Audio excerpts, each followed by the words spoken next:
இங்கே கூடியுள்ள அனைவருக்கும் வணக்கம். ரசிகர்களுக்கு வணக்கம். நம்மளுடைய ப்ரெஸ் மீடியா எல்லாரும் இங்கே வந்திருக்கீங்க, ரொம்ப சந்தோஷம். எல்லாருக்கும் வணக்கம். மேடையில் இருக்கிற அனைவருக்கும் வணக்கம். டிடி நெக்ஸ்ட் லெவல், கண்டிப்பாக அந்த டிடி ரிட்டர்ன்ஸ், அதுக்கு முன்னாடி படம் ஃபர்ஸ்ட் பார்ட்டாக இருக்கட்டும், செகண்ட் பார்ட்டாக இருக்கட்டும், ரொம்ப என்ஜாய் பண்ணி பார்த்தேன். சந்தானம் நம்மளுக்கு தெரியும், நண்பர் எல்லாம், அதெல்லாம் மீறி ஃபஸ்ட்டு நான் வந்து ஒரு ரசிகன். நான் வந்து அப்படி தான் நான் வந்து ஒரு படம் பார்த்தேன்.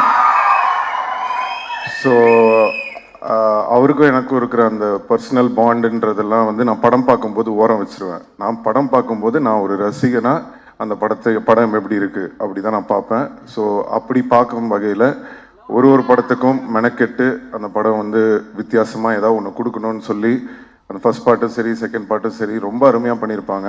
அண்ட் இந்த ட்ரெய்லரும் பார்க்கும்போது ரொம்ப அருமையாக இருக்குது. எஸ்பெஷலி சந்தானமோட பாடி லாங்குவேஜ், அவரோட டைமிங், அதெல்லாம் ரொம்ப நல்லா இருக்குது இந்த ட்ரெய்லரில். ஸோ ஃபஸ்ட்டு இந்த படத்துக்கு வந்து என்னுடைய வாழ்த்துக்களை தெரிவிச்சுக்கிறேன். அண்ட் இந்த படத்தோட ப்ரொடியூசர் மிஸ்டர் ஆர்யா, நம்மளுடைய ரொம்ப நெருங்கிய நண்பர். என்னன்னா, சந்தானம் படம் வேற யாரோ படம் ப்ரொடியூஸ் பண்ணுறாங்க அப்படின்னா ஓகே, பட் இது என்னன்னா ஒரு நல்ல ஃப்ரெண்ட்ஷிப்போட, ஒரு கூட அந்த மாதிரி ஒரு சப்போர்ட்டோட ஒரு ஆள் இருக்கும்போது நம்ம பண்ணணும்னு நினைக்கிறது இன்னும் பெட்டராகவே வரும்.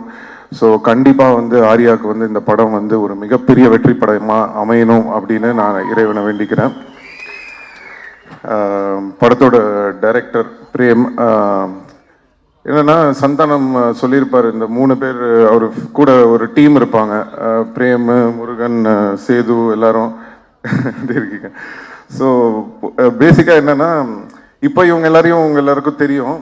நான் சொல்றது வந்து மன்மதன் அந்த டைம்லலாம் வந்து என்னன்னா, நான் சீன் பேசிடுவோம், பேசி முடிச்சுட்டு சந்தானம் கிட்ட ஓகே இதான்ப்பா இது டைலாக் இதுன்னு சொல்லிட்டு நம்ம இந்த கேஷுவலாக கேரவனுக்கு போவோம்ல, பார்த்தா தூரத்தில் ஒரு 3 பேர் நின்று பயங்கரமாக ஏதோ யோசிச்சுட்டே இருப்பானுங்க. யாரா இவனுங்க, யார் உள்ளே விட்டது, இவனுங்க பாட்டுக்கு ஒரு சைடில் நின்று ஏதோ பயங்கரமாக பேசிகிட்டு இருக்கானுங்களேன்னு சொல்லிட்டு ஃபஸ்ட்டு ஒரு வாட்டி நோட் பண்ணிட்டு நான் போயிட்டேன். திருப்பி ரிட்டர்னில் வரும்போது படத்தோட டைலாக்லாம் பேசிகிட்டு இருக்காங்க. யாரா இவனுங்க படத்தோட டைலாக்லாம் பேசுறாரு அப்படின்னு சொல்லிட்டு சந்தானத்தை கூப்பிட்டு, யார் இவனுங்க நம்ம டைலாக்லாம் டிஸ்கஸ் பண்ணிட்டு இருக்காருங்க அப்படின்னு கேட்டோடனே தான் சந்தானம் சொன்னது, இல்லை சார் நம்ம டீம் தான், பசங்க தான், ஃப்ரெண்ட்ஸு தான் அப்படின்னு சொல்லிட்டு. எதுக்கு இதை உங்களுக்கு சொல்கிறேன் அப்படின்னா, அன்னையில இருந்துங்க இன்னைக்கு வரைக்கும் அந்த உழைப்பு அப்படியே இருக்கு, ஒரு துளி கூட குறையில. இந்த படம் வரைக்கும் அவங்க வந்து அந்த உழைப்பை வந்து தொடர்ந்து போட்டுகிட்டே இருக்காங்க. அது பார்க்கும்போது ரொம்ப ஆச்சரியமாக இருக்குது. அதில் வந்து பிரேம் வந்து இந்த படம் டைரக்ட் பண்ணியிருக்காரு, ஆல்ரெடி போன படமும் பண்ணார். நான் இப்போ தான் பேசிகிட்டு இருந்தேன், ரொம்ப நல்லா வந்திருக்கு, ரொம்ப நல்லா பண்ணியிருக்கீங்க அப்படின்னு சொல்லி. ஸோ வாழ்த்துக்கள் பிரேம். அப்புறம் ஆஃப்ரோ மியூசிக் டைரக்டர், அவர் வந்து எப்படி சொல்கிறேன்னா, மியூசிக் டைரக்டர்ஸ்னால் நம்மளுக்கு பொதுவாக எப்படி தெரியும், நான் அவங்க மியூசிக் பண்ணுற இதை வச்சு நான் இந்த மாதிரி மியூசிக் பண்ணுறேன் சார் அது இதுன்னு பண்ணிகிட்டு இருப்பாங்க. பட் ஆஃப்ரோ எப்படின்னா டேலண்ட்ஸ், அந்த புது டேலண்ட்ஸை வந்து எப்படியாவது கொண்டு வரணும், அவங்கள இன்ட்ரடியூஸ் பண்ணணும், அவங்களுக்கு வாய்ப்பு கொடுக்கணும் அப்படின்னு சொல்லி அவ்வளோ பேருக்கு வந்து வாய்ப்பு கொடுத்துருக்காரு. So really very great brother. உங்களை மாதிரி இன்னும் நிறைய பேர் வரணும். அண்ட் கடவுள் கண்டிப்பாக உங்களுக்கான ஒரு இடம் வந்து தமிழ் சினிமாவில் கூடிய விரைவில் உங்களுக்கு கிடைக்கும்னு நம்புகிறேன். So I wish you all the very best. And Maran sir, மன்மதனில் அவர் சொன்ன மாதிரி ஒரு ரோல், ஏதாவது ஒரு ரோலில் அவரை ஒரு படத்துலேயாவது நடிக்க வைக்கணும்னு ட்ரை பண்ணிகிட்டே இருப்பேன், மிஸ் ஆகிட்டே இருக்கும். பட் எனக்கு என்ன சந்தோஷம்னா, அதை வந்து என்னால் பண்ண முடியாததை என் நண்பன் சந்தானம் பண்ணுறாரு. ஸோ தொடர்ந்து அவர் படங்களில் அவரை பார்க்கும்போது ரொம்ப என்ஜாய் பண்ணி பார்க்குறேன். கூடிய சீக்கிரம் நீங்கள் நடிக்கணும் சார் நம்ம படத்தில். அண்ட் ரெடின் கிங்ஸ்லி, அவர் வந்து உங்களுக்கெல்லாம் வந்து கோலமாவு கோகிலாலேருந்து தான் தெரியும், எனக்கு வந்து வேட்டை மன்னன்லேருந்தே தெரியும். அந்த படத்தில் வந்து இவரோட சீன்ஸுக்கு வந்து இவரோட டைலாக்ஸ்லாம் பார்த்துட்டு நெல்சன் கிட்ட சொல்லுவேன், நீ வேணா பாரு, இவர் பெரிய காமெடினா வரப்போறாரு. நெல்சன் வந்து சிரிப்பான், இப்போ என்னன்னா நெல்சன் எந்த படத்துலையுமே இவர் இல்லாமல் எடுக்கிறதே கிடையாது. ஸோ அந்த அளவுக்கு வந்து இன்னைக்கு வளர்ந்துருக்காரு. ஸோ ரொம்ப சந்தோஷமா இருக்கு. And the entire team of தில்லுக்கு நெக்ஸ்ட் லெவல் எல்லாருக்கும் என்னுடைய வாழ்த்துக்கள். 2 அழகான ஹீரோயின்ஸ் நடிச்சிருக்காங்க. நம்ம ரவீனா நடிச்சிருக்காரு. எல்லாருக்கும் கஸ்தூரி மேம் எல்லாருக்கும் என்னுடைய வாழ்த்துக்களை தெரிவிச்சுக்கிறேன். அண்ட் எனக்கு படம் ட்ரெய்லர்லாம் பார்த்தேன். எனக்கு எல்லாமே ஓகே. காமெடி மொட்டை ராஜேந்திரன் கலக்கியிருக்காரு, எல்லாமே ஓகே. ஆனால் எங்கள் டைரக்டர் கௌதம் மேனனை வந்து நீங்கள் இப்படி பண்ணுவீங்கன்றது வந்து எதிர்பார்க்கவே இல்லை. அது ஒரு விஷயம் மட்டும் சும்மா விட மாட்டவங்கள. பட் எனிவே வாழ்த்துக்கள். படம் வந்து வெற்றி பெறதுக்கு என்னுடைய வாழ்த்துக்கள். அண்ட் சந்தானம் பற்றி நான் சொல்லணுன்னா நிறையா சொல்லிக்கிட்டே போகலாம். நான் சொன்ன மாதிரி அவருக்கு ஆமாம் தேங்க்யூ ரொம்ப நன்றி. Love you too. ஸோ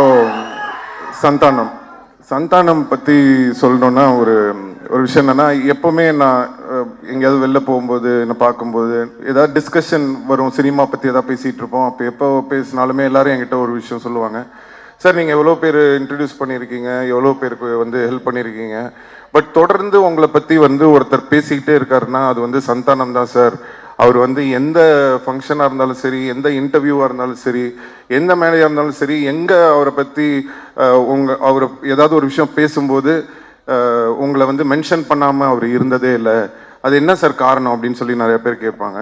அப்போது அதுக்கு நான் ஒரே விஷயம் தான் சொன்னேன், அதுதான் அவருடைய கேரக்டர். அதுக்கும் எனக்கும் எந்த சம்பந்தமும் கிடையாது. நான் என்றைக்குமே வந்து ஒரு விஷயம் வந்து எல்லாருக்குமே நான் சொல்லிக்க விரும்புகிறேன். ஒருத்தங்களுக்கு நம்ம நல்லது செய்யலாம், ஒருத்தங்களுக்கு ஹெல்ப் பண்ணலாம், இல்லை ஒரு தண்ணி கூட எடுத்து கொடுக்கலாம், இல்லை ஏதோ ஒரு கஷ்டத்தில் இருக்காங்கன்னு ஏதோ ஒரு ஹெல்ப் பண்ணியிருக்கலாம். ஒருத்தங்களுக்கு ஹெல்ப் பண்ணுறீங்கன்னா எதிர்பார்க்காம ஹெல்ப் பண்ணுங்க. இந்த எதிர்பார்ப்பு வச்சுக்கிட்டு யாருக்குமே எந்த ஹெல்ப்பும் பண்ணாதீங்க. ஏன்னா ஒரு சில பேர் அந்த நம்ம பண்ண ஹெல்ப்பை ஞாபகம் வச்சு அதுக்கு வந்து ஒரு ரெஸ்பெக்ட் கொடுப்பாங்க. நிறைய பேர் அதை வந்து ரெஸ்பெக்ட் பண்ணாமல் ஏறி மிதிச்சுட்டு போயிட்டே இருப்பாங்க. ஸோ ஒருத்தங்க ஞாபகம் வச்சிருக்காங்களா இல்லையா, அவங்க மறந்துட்டாங்களா இல்லையா, ஏறி மிதிச்சுட்டு போயிட்டாங்களா இல்லையான்றது நம்மளுக்கு முக்கியமே கிடையாது. நம்மளுக்கு தேவை ஒன்று தான், நம்மளுடைய கேரக்டர் இதுதான். எனக்கு ஒருத்தங்களுக்கு ஹெல்ப் பண்ண பிடிக்கும், நான் ஹெல்ப் பண்ணுவேன், அவ்வளோதான். ஸோ அதை நம்ம வாழ்க்கையில் எப்போவுமே வந்து ஒரு இதுவாக வச்சுக்கிட்டோன்னு சொன்னால் எந்த ஒரு இதுவும் இருக்காது.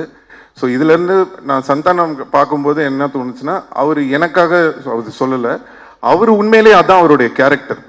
ஸோ அந்த பழசை மறக்காமல் அவர் இருக்கிறதுனால தான் இன்னைக்கு வரைக்கும் அவரோட எல்லா டீமும் அவர் கூட இருக்காங்க. ஸோ அது அவருடைய கேரக்டரை காட்டுது. அண்ட் சந்தானத்தோட பெரிய ப்ளஸ் வந்து நான் எப்போவுமே சொல்லியிருக்கேன், ஃப்ரெண்ட்ஸ் இந்த டீம் மட்டும் இல்லை, அவருடைய ஃபேமிலி. ஸோ பசங்க எல்லாரும் இன்றைக்கி வந்திருக்காங்க. நான் சின்ன குழந்தைங்களா பார்த்தேன், இன்றைக்கி எல்லாம் வளர்ந்து வந்துட்டாங்க. ரொம்ப ஆச்சரியமாக இருந்தது. ஸோ எல்லாருக்கும் என்னுடைய நன்றி தெரிவிச்சுக்கிறேன். அண்ட் சந்தானம் நான் சொன்ன மாதிரி அந்த ஒரு கேரக்டர், அந்த ஒரு குணம் அவர் வந்து மாறாமல் இருக்கிறது தான் வந்து இன்னைக்கு அவரை வந்து மேலும் மேலும் உயிரை வச்சுக்கிட்டே இருக்கு. ஸோ கண்டிப்பாக இந்த படம் டிடி நெக்ஸ்ட் லெவல், சந்தானத்துக்கு ஒரு நெக்ஸ்ட் லெவலாக இருக்கும்னு சொல்லி நான் இறைவனை வேண்டிக்கிறேன். அண்ட் STR 49, ஸோ திருப்பி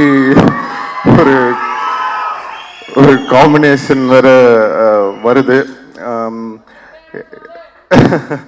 ஸோ என்னன்னா, எதுக்கு இந்த STR 49ல் சந்தானம் அப்படின்றதுக்கு வந்து நான் சொல்லணும்னு ஆசைப்படுறேன். அதுக்கு மெயின் காரணம் என்னன்னா, இன்னைக்கு வந்து சினிமா வந்து காமெடி வந்து ரொம்ப கம்மியாக இருக்குது. ரொம்ப சீரியஸான படங்கள் எடுக்க ஆரம்பிச்சிட்டோம். இப்போது பெரிய படங்கள், இப்போது ஒரு ஹீரோ படம்லாம் நீங்கள் பார்த்தீங்கன்னா உங்களுக்கு வந்து ஒரு நல்ல ஆக்ஷனு, அட்ரினல் ரஷ்ஷோட படம் வேணும்னு எதிர்பார்க்குறீங்க. ஸோ நாங்கள் பண்ணுற படங்கள்லாம் முக்கால்வாசி பார்த்தீங்கன்னா ஆக்ஷனு, அந்த ஒரு என்ன சொல்கிறது, ஒரு அக்ரெசிவான படங்களாக இருக்குது. ஸோ தமிழ் சினிமாவில் ரொம்ப ஒரு ஜாலியாக சாஃப்டாக ஃபீல் குட்டான படங்களும் நிறையா வரணும். இப்போது ரீசெண்டாக வந்து நம்ம எடிட்டர் நினைக்கிறேன், நீங்கள் ஒர்க் பண்ணியிருந்தேன், அவர் வந்து இப்போது இந்த டூரிஸ்ட் ஃபேமிலின்னு ஒரு படம் பார்த்தேன், ரொம்ப அருமையாக இருந்தது படம். அந்த டீமுக்கும் என்னோடய வாழ்த்துக்களை தெரிவிச்சுக்கிறேன். எதுக்கு சொல்கிறேன்னா, சந்தோஷமாக ஹாப்பியான படங்களும் வந்து நிறையா வரணும். அது வந்து சந்தானம் மாதிரி ஒரு ஆளை வந்து நம்ம ரொம்ப நாளாக மிஸ் பண்ணுறோம். ஸோ அவர் வந்து படத்தில் ஹீரோவாக நடிக்கிறது மட்டும் இல்லாமல் இந்த மாதிரி ஆர்யாவோட இருக்கட்டும், இல்லை நானா இருக்கட்டும், அவருக்கு பிடிச்ச டைரக்டர்ஸாக இருக்கட்டும், அந்த மாதிரி ஏதாவது முக்கியமான படங்கள் அவர் வந்து சூஸ் பண்ணி நிறைய படம் வந்து தமிழ் ரசிகர்களுக்காக சந்தானம் நடிக்கணும்னு நான் இந்த மேடையில் அவரை கேட்டுக்கிறேன். ஸோ அதுக்கு வந்து ஒரு ஆரம்பமாக இருக்கட்டும் அப்படின்றதுக்காக தான் வந்து எல்லாரும் என்கிட்ட சொன்னாங்க, சார் அவர் ஒத்துப்பாரா அப்படின்னு சொன்னேன். நான் சொன்னேன், நான் ஃபோன் பண்ணால் போதுங்க, அவர் என்ன படம் என்ன கதை எதுவுமே கேட்க மாட்டார், அவர் எனக்காக கண்டிப்பாக வருவாருன்னு தெரியும். அதே மாதிரி அவர் வந்து எனக்கு ஃபோன் பண்ணோன்னே எனக்கு தெரியும் ஆடியோ லான்ச் தானே வரணும் அப்படின்னு சொல்லிட்டேன். ஸோ அது வந்து எங்கள் 2 பேருக்குள்ளே அந்த மாதிரி ஒரு நட்பு இருக்குது.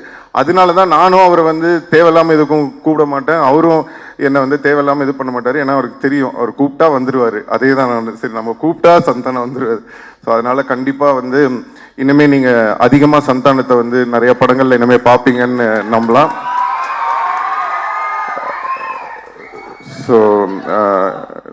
ஸோ இந்த டீமுக்கும் வர May 16th ஸோ கண்டிப்பாக எல்லாரும் தேட்டரில் போய் இந்த படத்தை பார்த்து என்ஜாய் பண்ணணும்னு சொல்லி எல்லாரையும் கேட்டுக்கிறேன். நன்றி, வணக்கம்.